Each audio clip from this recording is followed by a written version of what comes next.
Sai Satcharitra Chapter 3.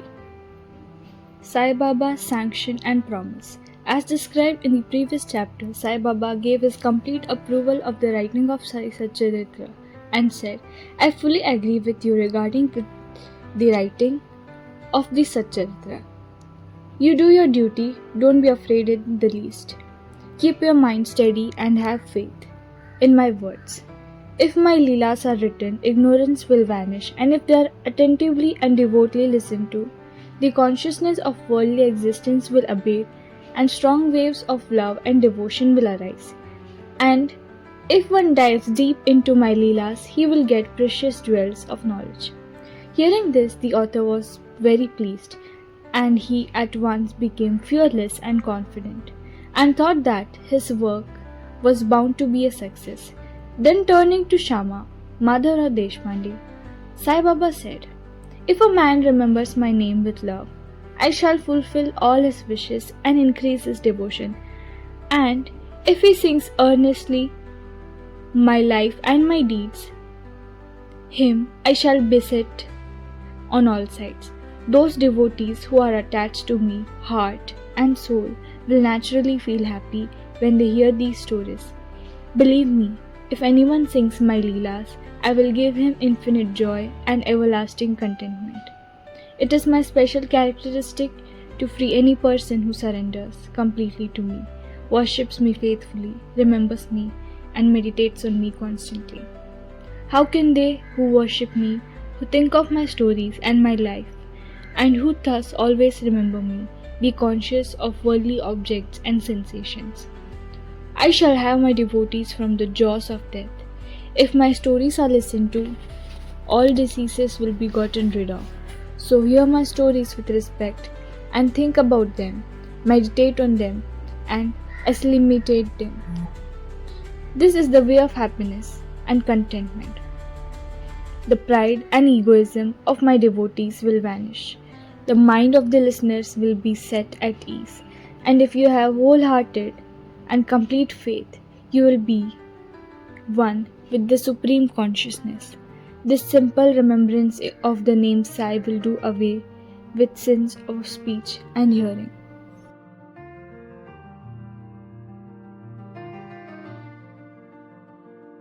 The work of building temples and flights of steps on the banks of rivers, while others are made to sing the glories of God. Some are sent on pilgrimages, and I was allotted the work of writing the Satcharitra. Being a jack of all trades and a master of none, I was quite unqualified for this job. Then why should I undertake such a difficult task?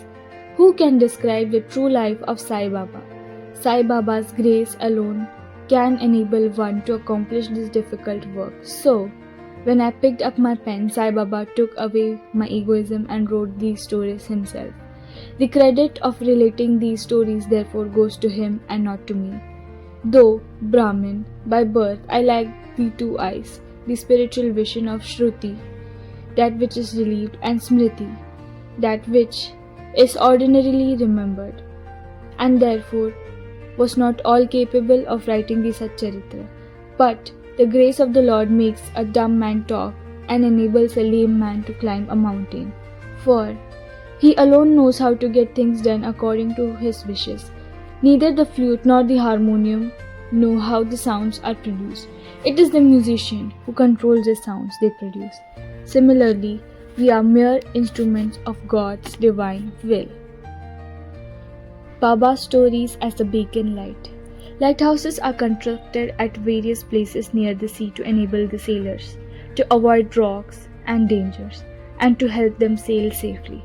Sai Baba's stories serve a similar purpose in the ocean of worldly existence. They surpass nectar in sweetness and make our worldly path smooth and easy to traverse. Blessed are the stories of the saints, for when they enter our hearts, egoism and the sense of duality vanish, and when they are stored in the heart, doubts fly away, pride vanishes, and wisdom will be stored in abundance. The description of Baba's fame and hearing the same with love will destroy the sins of the devotees. Therefore, this is the simplest sadhana to attain salvation. The sadhana for the Krita age was tranquility, of mind and body, for the Treta age sacrifice, and for Dwapara worship, and for the Kali age the present. It is the singing the glory of the Lord. The last sadhana is open to all people. The other sadhana, yoga, yajna, sacrifice, dhyana, meditation, and dharana, concentration, are very difficult to practice. But singing and hearing about the glory of Lord Sai Baba is very easy.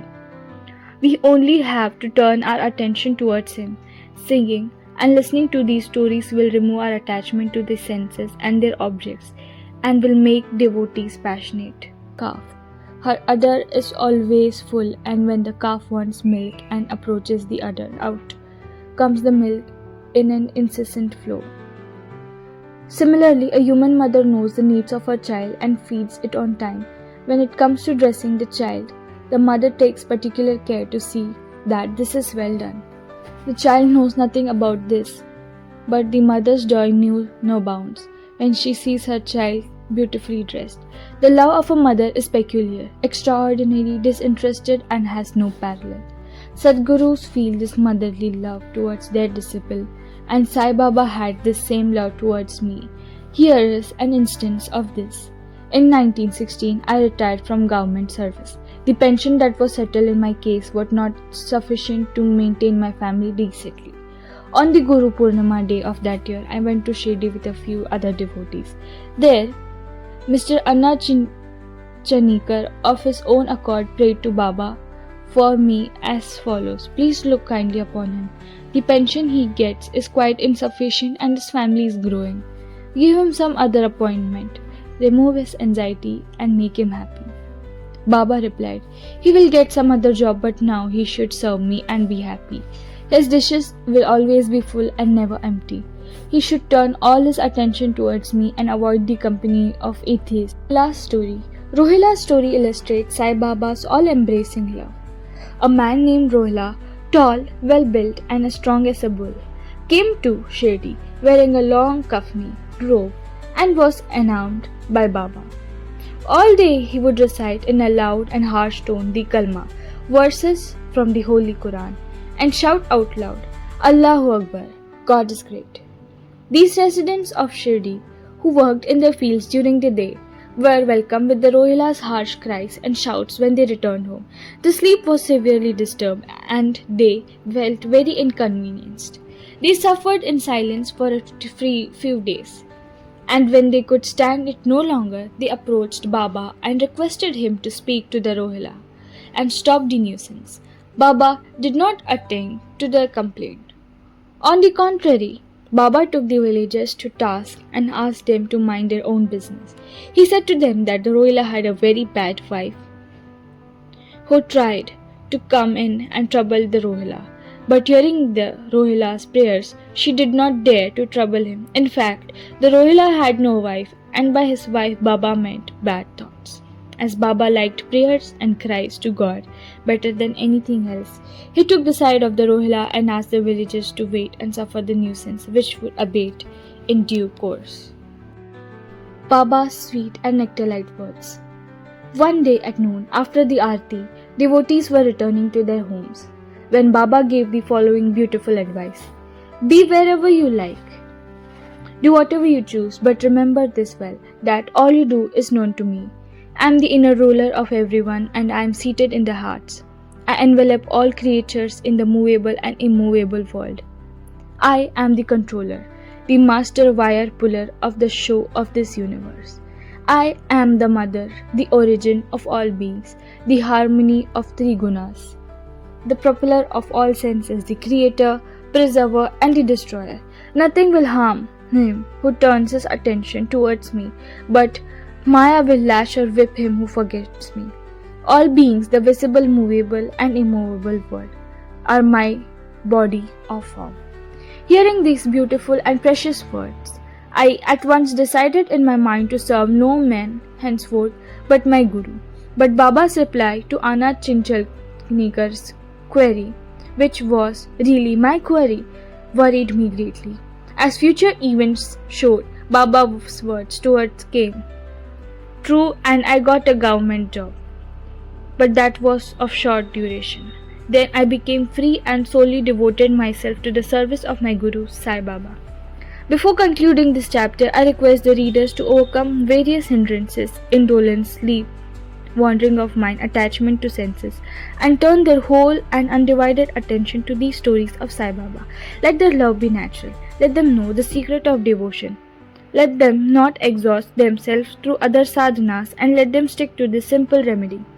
Listening to Sai Baba's stories, this will destroy the ignorance and will secure them salvation. So, let Sai Baba be enthroned in everyone's hearts. In next chapter, I shall speak of Sai Baba's arrival in Shirdi. Bow to Shri Sai, peace be to all.